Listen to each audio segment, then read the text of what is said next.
Opa, e aí, eu vim aqui pra gravar mais um vídeo pra vocês de Minecraft. Esse é o meu primeiro vídeo com uma narração aqui, porque eu não sabia como faz uma narração em um vídeo. Tá, mas beleza.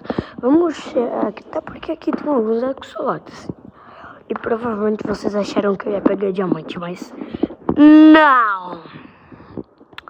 E como vocês podem ver, literalmente a descrição é vendo axolotes. Então tá bom, galera. Eu vou ver esses axolotes. E tem dois bem raros aqui. Inclusive o bebê, que é mais difícil de ver ainda.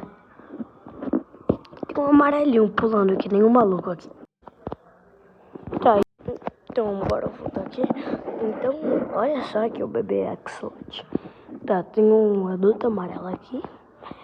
E é isso mesmo, cara. Espero que vocês tenham gostado e tchau, falou!